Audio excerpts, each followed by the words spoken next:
isto é, levantar Cristo dentre os mortos. Porém, que se diz? A palavra está perto de ti, na tua boca e no teu coração. Isto é, a palavra da fé que pregamos.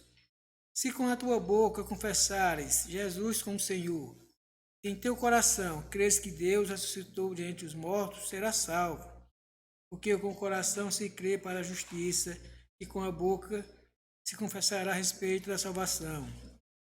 Porquanto a Escritura diz: todo aquele que nele crê não será confundido, pois não há distinção entre judeu e grego, uma vez que o mesmo é o Senhor de todos, rico para com todos os que invocam. E todos aqueles que invocam o nome do Senhor será salvo. Gostaria de a nossa irmã Keila orasse pela palavra.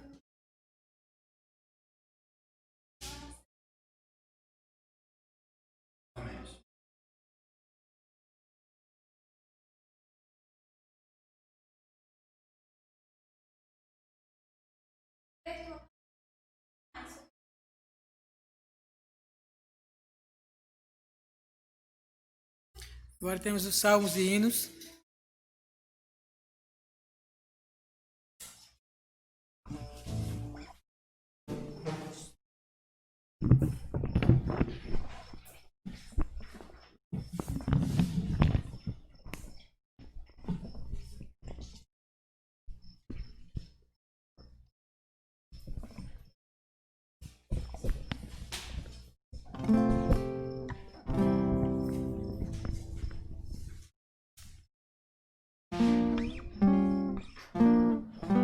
Nós vamos cantar a primeira estrofe e vamos cantar o refrão e depois vamos cantar a segunda, a terceira e a quarta estrofe, ou melhor dizendo, da segunda até a última estrofe emendado e cantando o refrão só no final. São tantas estrofes que eu me perdi. Só. É muito estranho ainda. Eu sempre lembro, né, quando eu venho aqui o Salmos e Hino, outro momento dos cultos, antes da pandemia, na igreja com bastante gente. E agora, no primeiro momento, eu penso, puxa, cadê o povo? Não, mas é porque não pode. Né? Por isso tão estranho.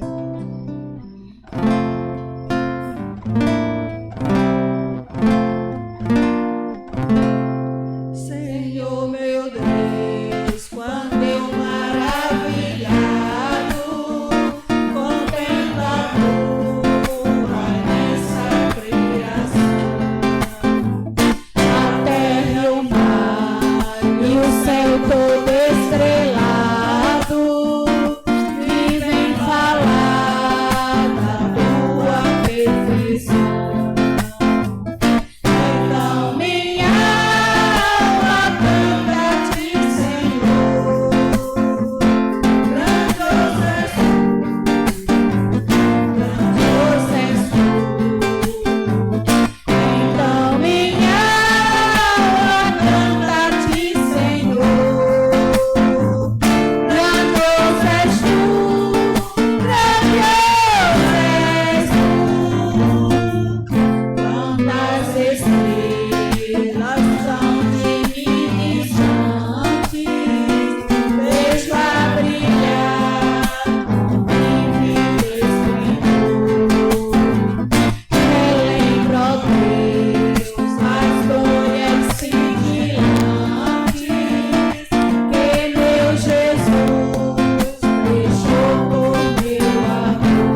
Nesse momento, temos agora um vídeo, vai passar agora.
Gabi, você pode orar pelos povos que não ouviram falar de Jesus?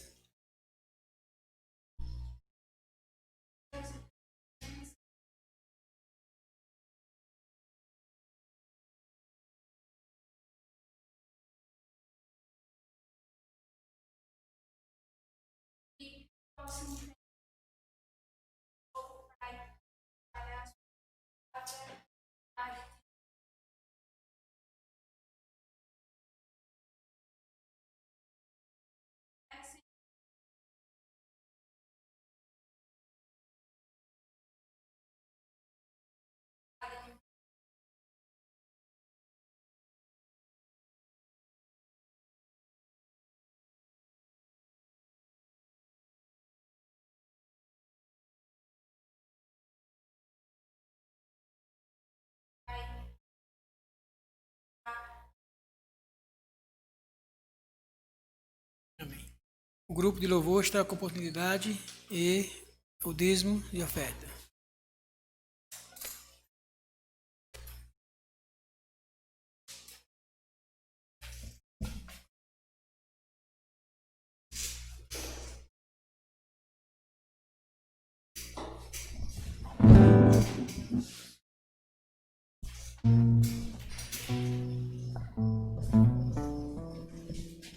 Oi, som. Boa noite, irmãos. Graça e paz. Convido o irmão Adams para nos ajudar no recolhimento de dízimos e ofertas nessa música de agora.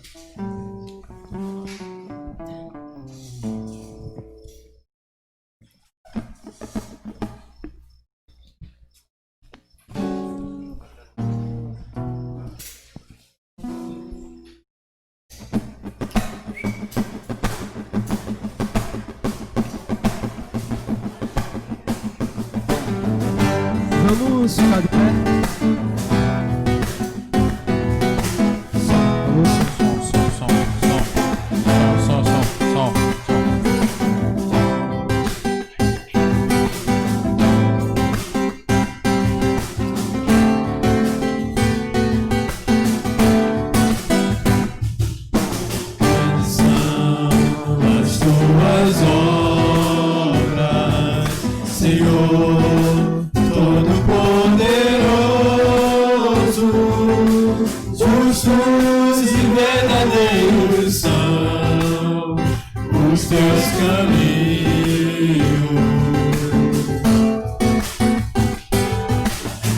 Grandes são as tuas obras, Senhor Todo-Poderoso.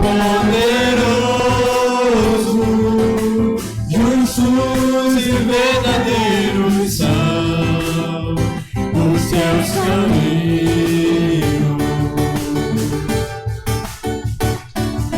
Ó Rei das nações, quem não temerá, quem não glorificará teu nome?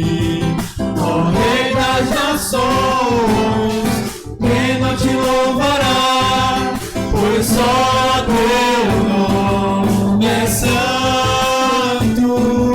Ó Rei das nações, quem não temerá, quem não glorificará teu nome? Ó Rei das nações, quem não te louvará, pois só teu nome é santo.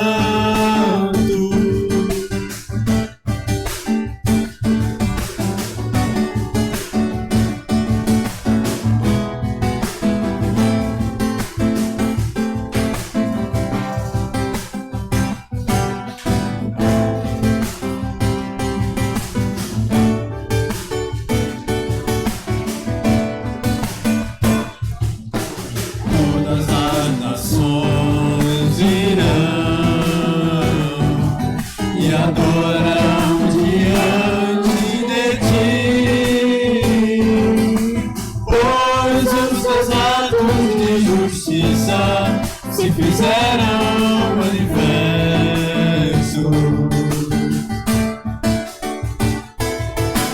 Todas as nações virão e adorarão diante de ti, pois os teus atos de justiça se fizeram manifestos.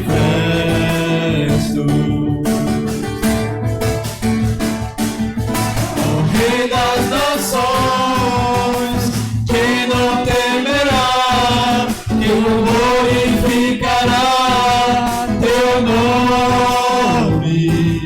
Ó Rei das nações, quem não te louvará, pois só teu nome é santo.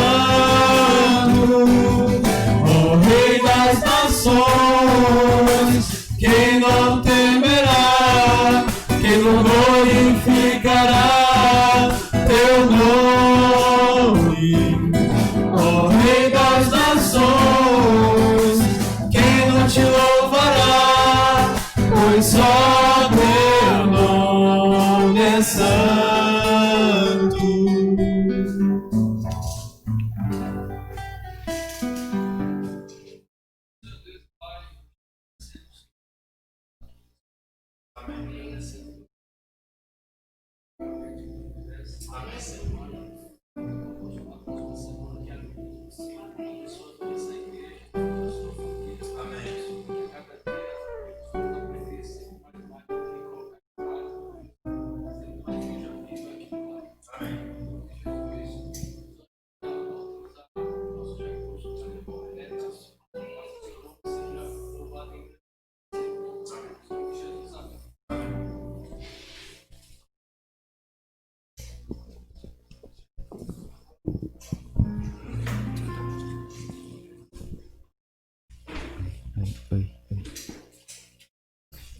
Oi. Som.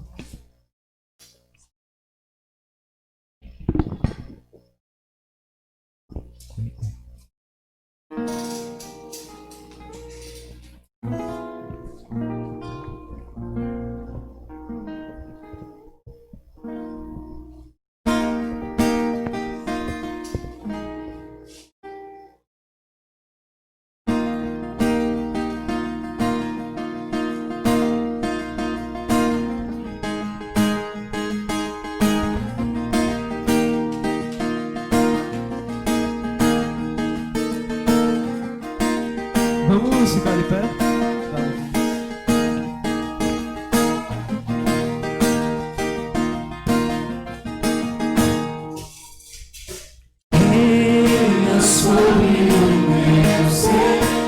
sobre o meu viver e sobre o meu lar.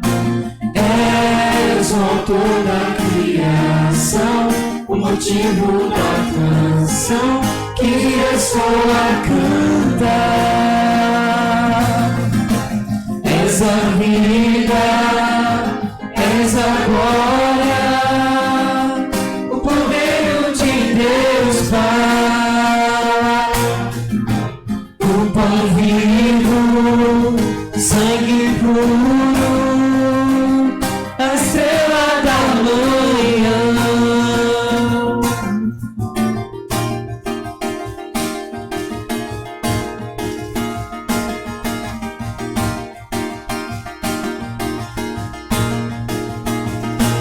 Reina sobre o meu ser, reina sobre o meu viver e sobre o meu lar.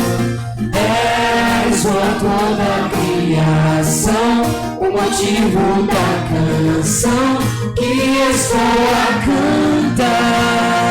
És a vida, és a vida, és a glória, o Cordeiro de Deus Pai, o pão vivo, sangue puro, a estrela da manhã. És digno de glória e de louvor, Cordeiro bendito do Senhor. És digno de glória e de louvor, Cordeiro bendito do Senhor.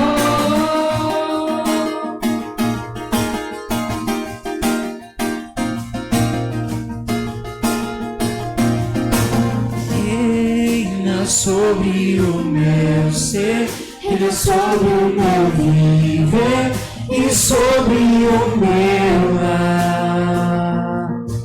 És o autor da criação, o motivo da canção que estou a cantar. És a vida, és a vida, és a glória, o Cordeiro de Deus Pai, um pão vivo, sangue puro, a estrela da manhã. És digno de glória e de louvor, Cordeiro bendito do Senhor. És digno de glória e de louvor, Cordeiro bendito do Senhor.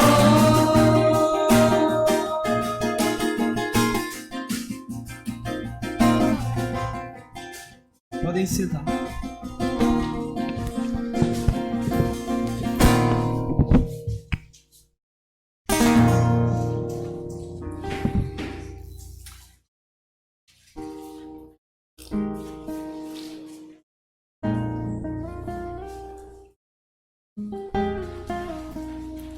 Convido agora o missionário Zedequias para a mensagem da palavra.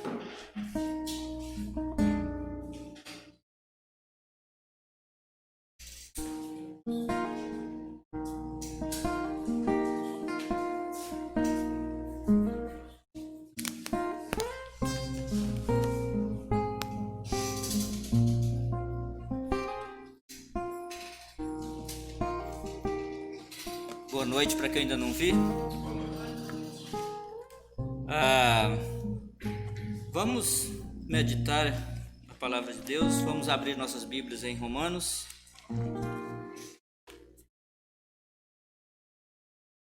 Romanos capítulo 3.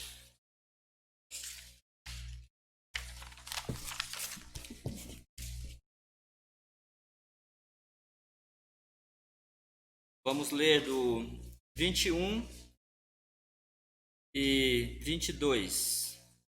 Romanos 3, 21 e 22.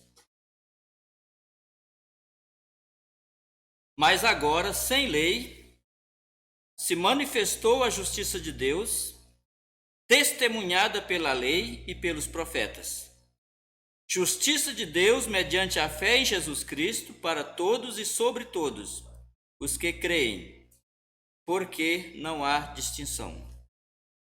Pai Santo, usa, ó Pai, a Tua palavra, usa, Senhor, a cada um de nós, esteja, Senhor, falando aos nossos corações, esteja nos incentivando, nos motivando, esclarecendo, ó Pai, o Teu querer individual para nós, o Teu querer de forma coletiva.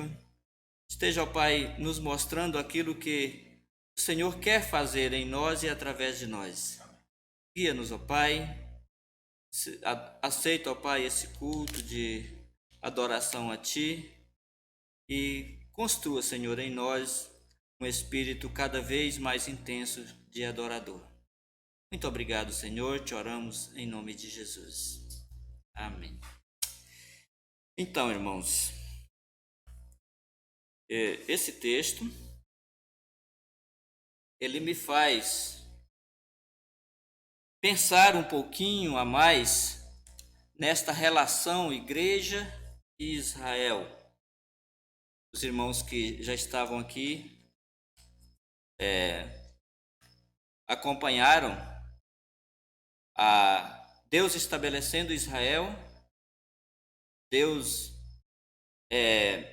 valorizando ações para o povo de Israel, Deus valorizando a expectativa de um libertador, e Cristo em Hebreus como aquele que é grande o suficiente para ser superior a tudo o que Deus organizou na nação de Israel para representá-lo diante do mundo daquela época.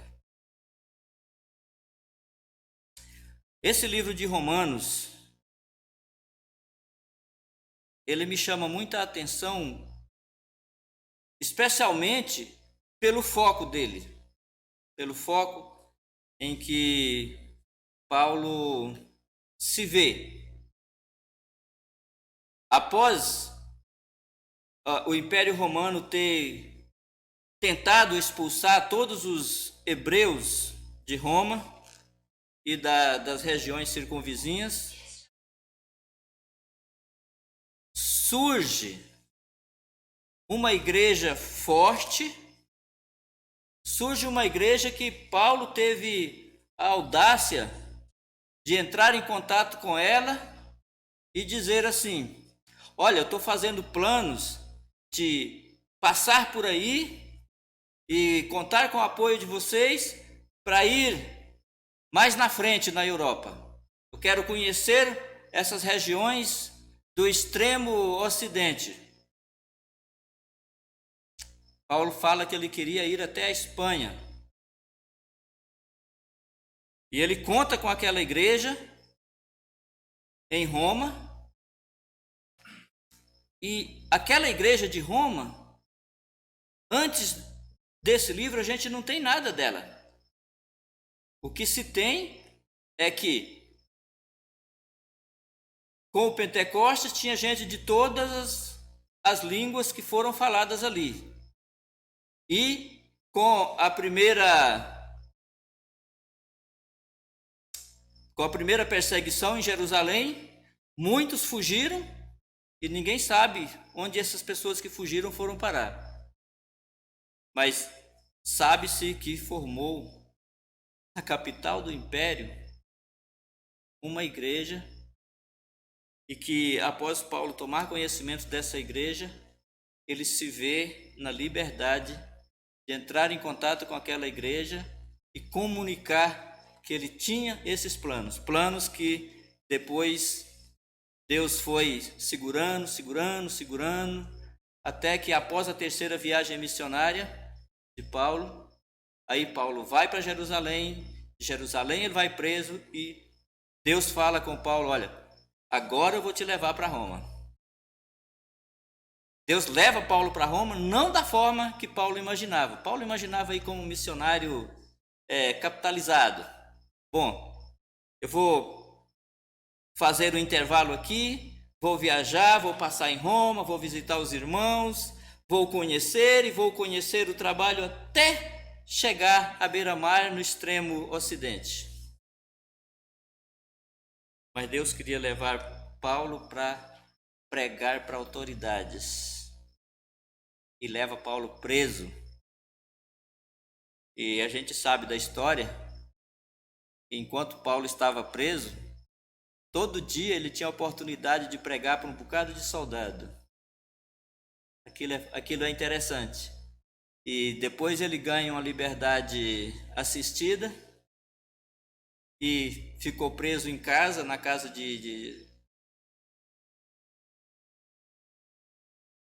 sendo auxiliado pela igreja ali. Ele passou um bom tempo vivendo em Roma e tendo oportunidades de comunicar a mensagem de salvação para as autoridades maiores daquela época, autoridades romanas. Nesse nosso texto, o Paulo começa dizendo, mas agora sem lei. Essa palavra sem lei, ela me transporta para onde? Para a lei. De que lei Paulo está pensando? Ele está focando em qual lei para ele explicar que agora sem lei? A lei estabelecida através de Moisés na estrutura do povo judeu. Aquela lei que nós sabemos que não tinha o propósito final de restaurar vidas. Aquela lei que nós podemos ver que ela conseguia mostrar o pecado, ela conseguia mostrar a fragilidade humana, ela conseguia mostrar para o homem que ele sem Deus não ia a lugar nenhum. A função maior da lei era fazer com que as pessoas percebessem a sua fragilidade e buscassem socorro de Deus. Como nós vemos Davi várias vezes nos Salmos falando do socorro de Deus, falando da misericórdia de Deus, falando da ação de Deus. Porque a lei, ela mostrava que o homem não conseguia agradar a Deus pela sua própria força. Por mais, embora a teoria diz que aquele que cumprir toda a lei, por ela viverá. Mas a prática diz o quê? Aquele que errar no único ponto é culpado de todos. Por isso, a grande necessidade da promessa de Deus acontecer. A grande necessidade daquela promessa feita a cada oportunidade, desde a primeira queda, repetida algumas vezes, a necessidade daquela promessa acontecer.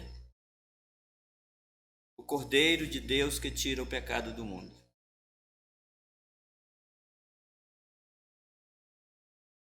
Com o Cordeiro de Deus, agora sem lei, se manifesta a justiça de Deus testemunhada pela lei e pelos profetas. A justiça de Deus personificada em Cristo. E o que essa justiça de Deus personificada em Cristo produziu?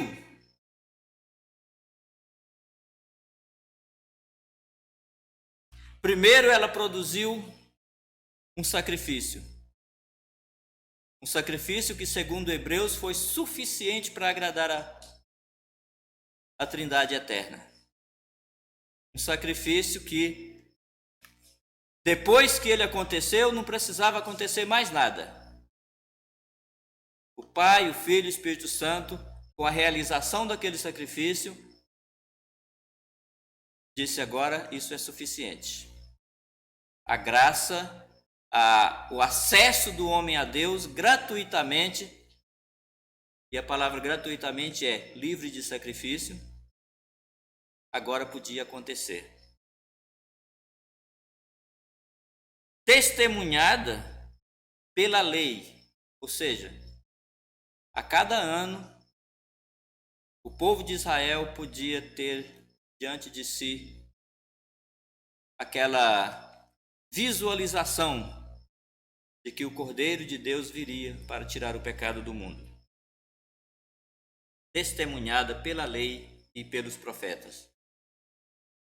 E nós abrimos o Velho Testamento e encontramos várias vezes mensagens comunicadas de como seria o Cristo, de como viria o Filho de Deus, do que o Filho de Deus, como ele passaria pela terra e o que aconteceria com ele, embora o povo não conseguiu entender muito bem, porque estudar as coisas futuras é bem inseguro. Por mais que a gente saiba que a Bíblia é um livro verdadeiro, mas é bem inseguro estudar sobre coisas futuras. Os homens estão experimentando isso, né?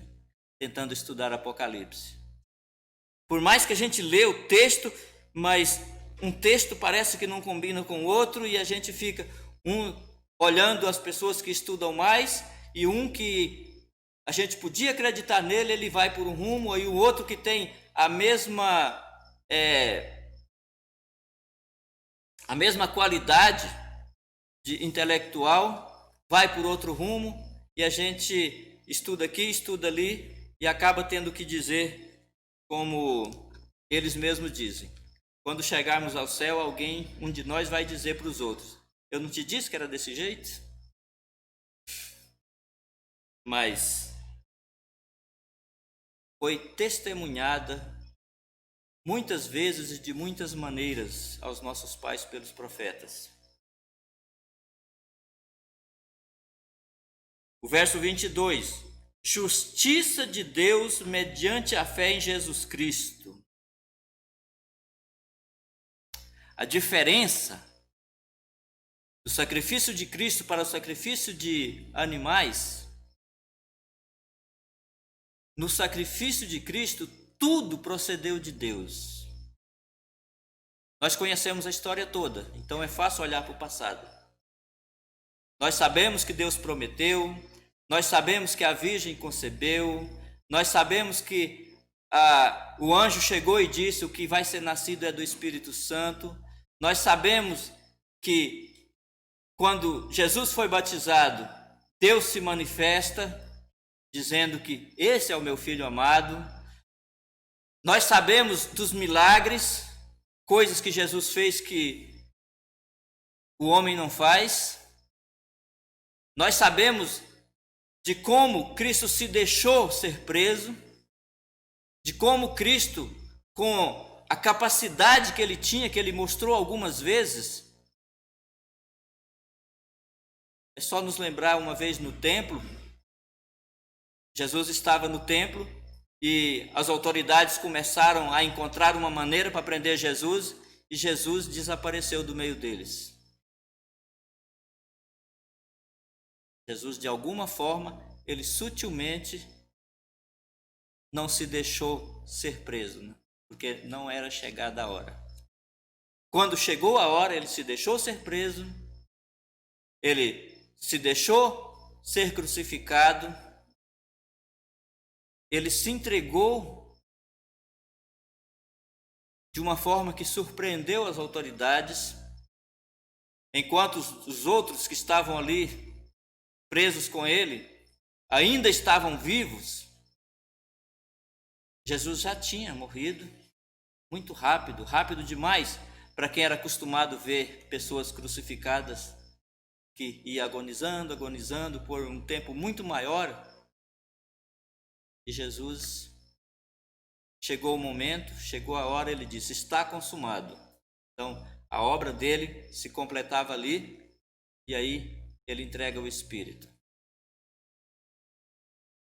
Nós vemos o Filho de Deus, através dos escritos, sendo ressuscitado, aparecendo para muitas pessoas em horas e momentos diferentes, situações diferentes.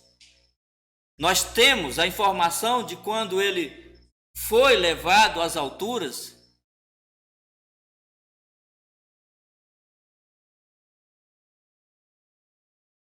A justiça de Deus, mediante a fé em Jesus Cristo, ela é um fato mostrado para nós. Nós não precisamos ficar tentando imaginar como vai ser, porque já foi. A justiça de Deus se mostrou salvadora. A justiça de Deus se mostrou capaz de livrar o homem de uma vez por todas dos seus pecados. A justiça de Deus se manifestou em Cristo. E se manifestou, como diz o texto, o verso 22, para todos e sobre todos os que creem. Para todos e sobre todos os que creem. Nós somos justificados pela fé e isso traz a reconciliação entre nós e Deus. Justificado, pois, pela fé, temos paz com Deus. Hoje nós não vivemos mais em conflito com Deus. Hoje nós não precisamos mais aplacar a ira de Deus que se manifesta sobre toda a impiedade. Porque ela foi aplacada em Cristo. E nós somos beneficiários desse feito. Nós, os que cremos, hoje vivemos desfrutando dessa oportunidade de sermos chamados filhos de Deus. Dessa oportunidade de sermos considerados irmãos de Cristo. Dessa oportunidade de termos expressões bíblicas produzidas por Deus, de que Ele vai voltar e vai nos levar para que onde Ele estiver, nós também estejamos. Nós temos privilégios, nós temos oportunidades de estruturar a nossa mente, estruturar a nossa vida numa segurança de que quando essa vida acabar, nós temos uma vida melhor para viver. Nós temos uma segurança de que alguém que disse que vinha e veio, disse que vai voltar e vai voltar. E ele disse que quando ele voltar, ele vai nos levar para perto dele, para vivermos no lugar que ele tem preparado. Um lugar onde habita a justiça, onde habita a verdade, onde habita o que é certo e onde não tem lugar para o que é errado. Para todos os que creem. Aqui agora abre um leque. Para todos os que creem. E é aí que está o nosso desafio. Eu creio, você crê, nós cremos.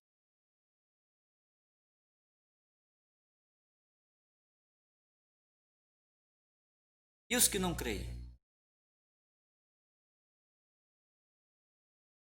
O que fazer com os que não creem? O que é que a Bíblia diz?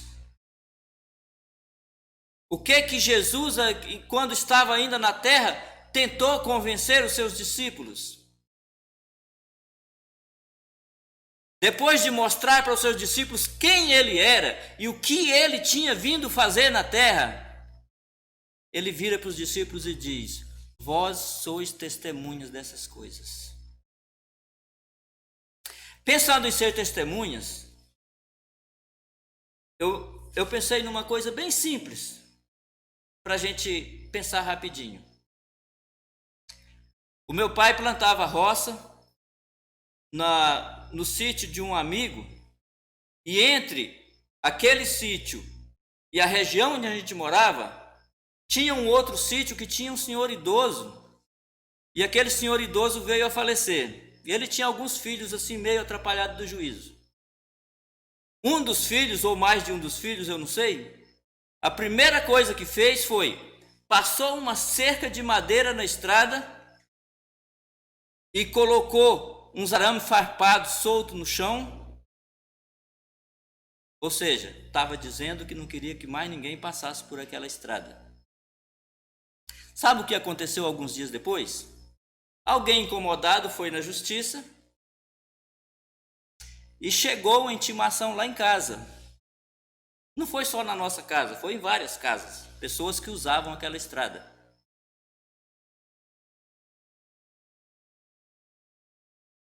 Chegou o dia marcado, aquelas pessoas, inclusive meu pai, foram lá para o fórum.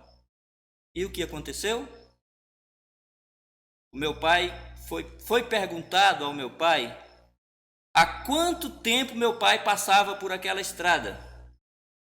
Era o que o juiz queria saber. Era o que a defesa queria saber. Há quanto tempo meu pai passava por aquela estrada? Meu pai, que era velho na região, disse: olha, há 20 anos eu fiz a casa de fulano e só tinha essa estrada. Há tantos anos eu plantei roça em tal lugar e só tinha essa estrada. Meu pai deu uma relação de atividades feitas onde aquela estrada era usada. Ou seja, o meu pai era uma testemunha de que aquela estrada tinha função naquela região. Depois de todo aquele processo, que a gente sabe que nunca acontece rápido, aquelas pessoas tiveram que engolir a audácia e reabrir a estrada. E eu passei por aquela estrada mais tarde. A gente passava e lembrava daquela história. Aconteceu quando eu era pequeno, mas eu morei lá até os 19 anos e passei muitas vezes naquela estrada. Eles ficaram com tanta vergonha que venderam baratinho e sumiram. Mas eles acharam que podia fechar uma estrada. Mas o que importa é que alguém era testemunha de que aquela estrada existia e que tinha função para a sociedade. Nós somos testemunhas. Nós temos condições de dizer verdades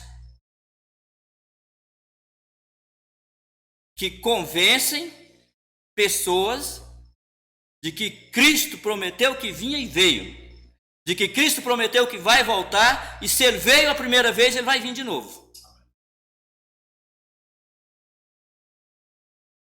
Nós temos condições de dizer isso, de uma forma mais polida, de uma forma mais rude, para uma multidão, para alguém lá no sítio, para alguém longe daqui, para alguém perto daqui, mas nós temos condições. Porque a Bíblia diz que o próprio Espírito, ele não só ensina, mas ele capacita. O próprio Espírito, Jesus disse que quando ele voltasse às alturas, o Pai mandaria o Espírito e estaria conosco. O Espírito que João diz que nos ensina todas as coisas.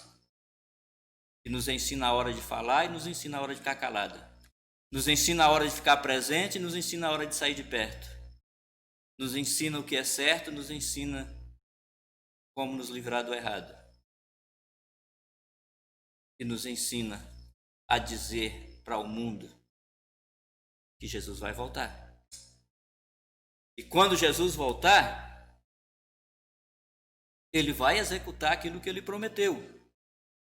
E nós Não precisamos dizer o que foi que ele prometeu. Ele prometeu levar um grupo com ele e não levar para morar com ele os contrários.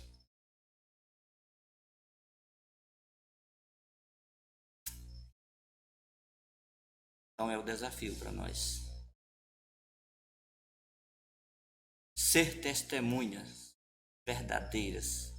Ser testemunhas que diz o que está para ser dito. Que Deus prometeu que viria um cordeiro para tirar o pecado do mundo. Deus prometeu e o cordeiro veio. O cordeiro resolveu o problema do pecado. O cordeiro foi embora e o cordeiro disse que vai voltar. E vai voltar sem pecado como justo juiz. E vai fazer o que tem que ser feito. Vai apurar os fatos. O juiz apura os fatos. Um juiz que tem condições de separar a verdade da falsidade. Que tem condições de separar o que é trigo e o que é joio. O que é verdadeiro, o que existe de verdade, o que Deus aceita e o que Deus rejeita. Pai Santo, motiva-nos, Senhor. Tira de nós, ó Pai, a timidez, tira de nós o medo, tira de nós a insegurança. Estimula-nos, Senhor, a ser audaciosos. Estimula-nos, Senhor, a estarmos prontos a dizer para os que não te conhecem que o Senhor é verdadeiro, que o Senhor existe de fato e que o Senhor vai voltar. Usa-nos, ó Pai, para alcançar outros ao conhecimento de Ti. Em nome de Jesus. Amém.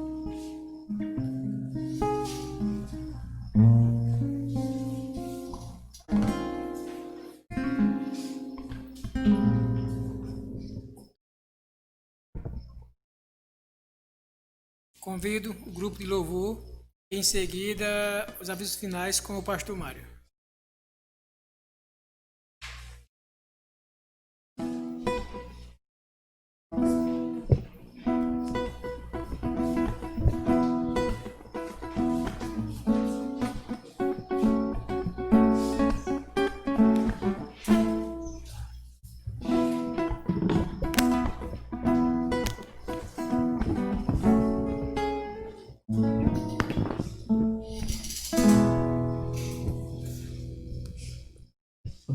Oi, som.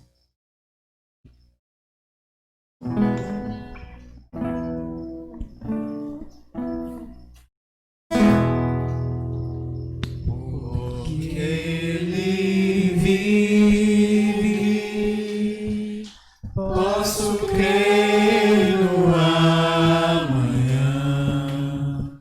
Porque Ele vive, temor não há.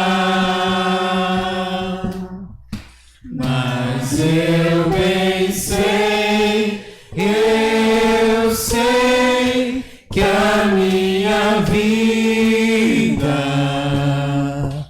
está nas mãos do meu Jesus, que vive está. Deus enviou seu Filho amado para morrer em meu lugar, na cruz morreu.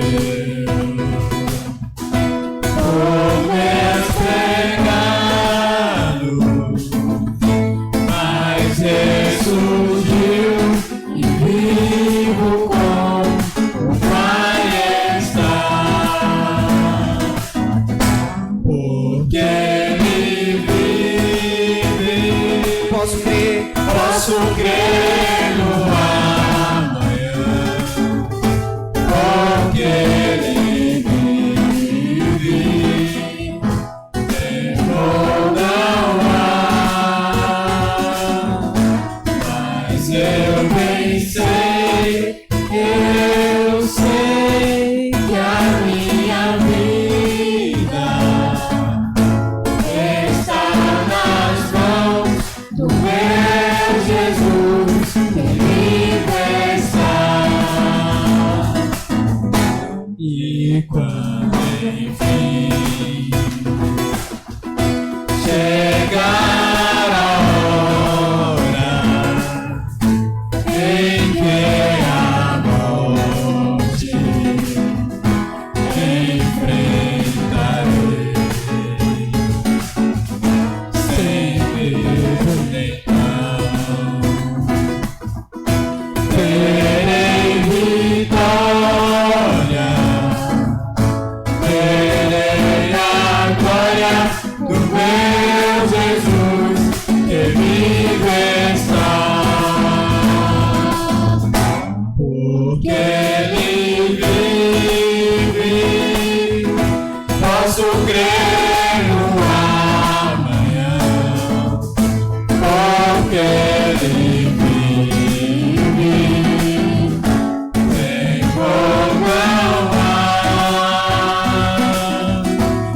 mas eu bem sei, eu sei que a minha vida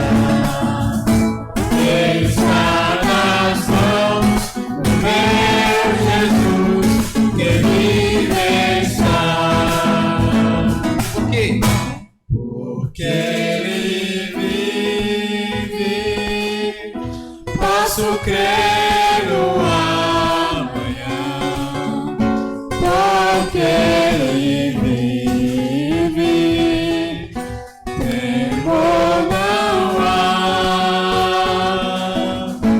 mas eu bem sei, eu sei que a minha vida está nas mãos do meu Jesus, que vive está. Está nas mãos do meu Jesus, que vive está.